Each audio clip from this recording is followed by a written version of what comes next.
On leaving the shore. I watched a river this morning where it meets the sea. There is a place where the current seems to pause, as though the water is deciding whether to go forward or turn back. Of course, it cannot turn back. It was never going to.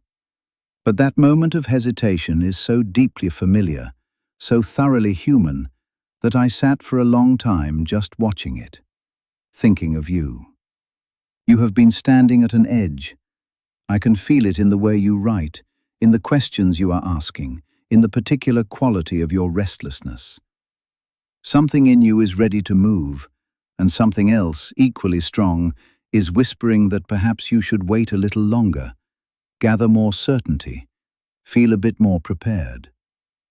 I write to you today not to push you, but to sit beside you at that edge and tell you what I have learned about shores and about leaving them. The shore is a beautiful place.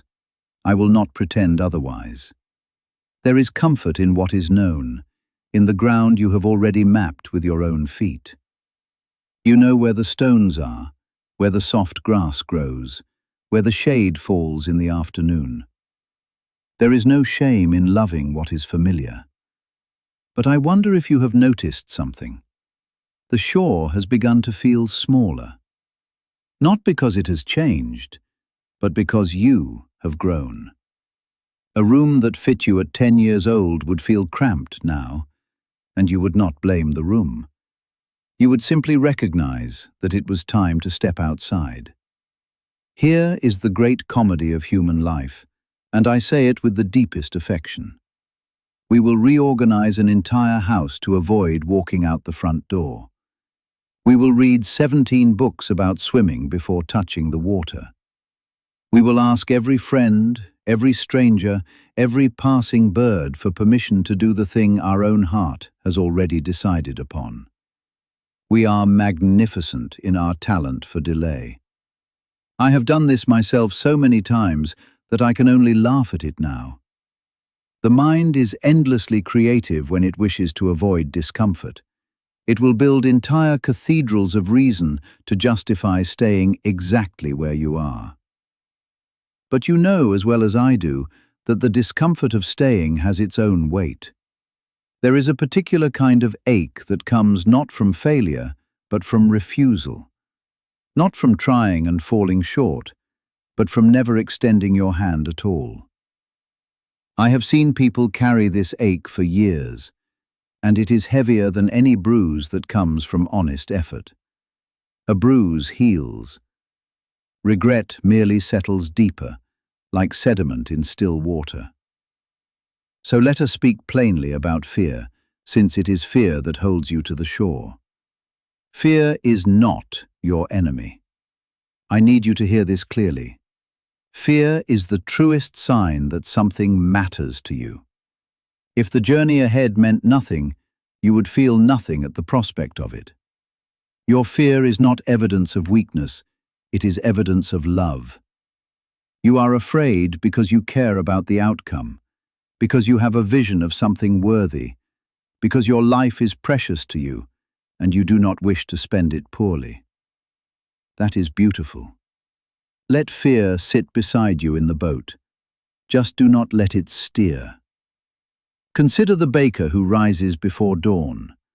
The first time she set her hands in dough, she did not know what the bread would become. She could not know. The recipe is only a map, and the territory is always different. The humidity, the flour, the warmth of her own palms, all of it conspiring to make each loaf its own small experiment. And yet she begins. She begins because beginning is the only way to learn what no amount of thinking can teach. The bread teaches her hands. The water teaches the swimmer. The road teaches the walker. You will not feel ready.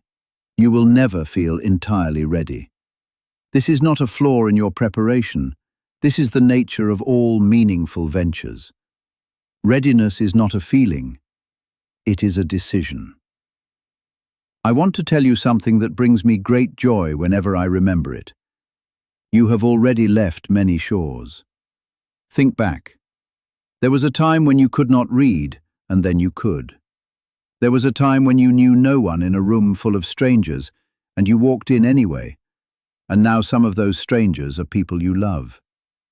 Every friendship you have ever made began with a step into uncertainty. Every skill you possess was once a mystery.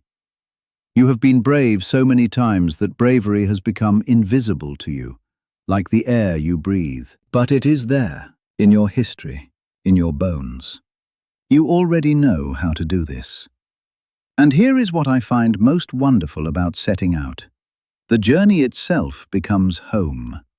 Not immediately and not without difficulty, but gradually the way dawn arrives. At first, there is only a thin line of light, barely distinguishable from the darkness. Then the shapes of things emerge, uncertain, half-formed. And then, without any single moment you can point to and say, "There, that is when it happened," the whole world is illuminated, and you cannot remember why you were ever afraid of the dark. You will find your footing. You will discover new ground beneath your feet, and it will feel, in time, as solid as anything you left behind. I do not promise you calm seas. That would be dishonest, and you deserve better than comfortable lies.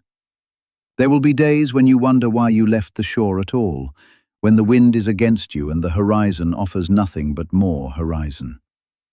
On those days, remember this. The river I watched this morning does not reach the sea in a straight line. It bends, it doubles back, it carves wide loops through the valley.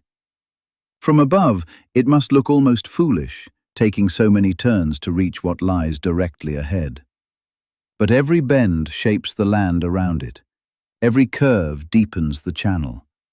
The river is not lost. It is doing its work. And so are you, even when you cannot see the progress, even when the turns feel aimless. One more thing before I close, because it is the truest thing I know.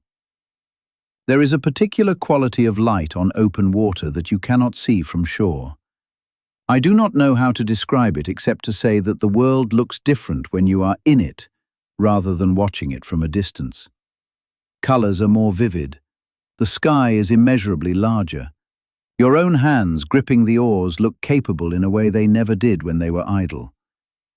There is a version of you that only exists in motion, that only comes alive when you are fully engaged with the difficulty and beauty of the crossing. That version is not waiting at some distant destination. It is waiting in the first stroke, the first honest step forward. The shore will not vanish because you leave it. You can look back whenever you wish. You can carry its lessons, its warmth, its familiar sounds with you always. But you cannot stay and also discover what lies beyond. These are the terms. They are not cruel.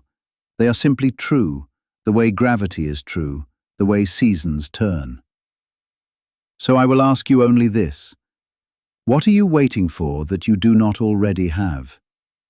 You have your courage, whether you feel it or not. You have your curiosity, which has never once failed to lead you somewhere worth going. You have this single, unrepeatable life, this extraordinary morning, this open and beckoning water. It is wide, my dear friend, and it is yours.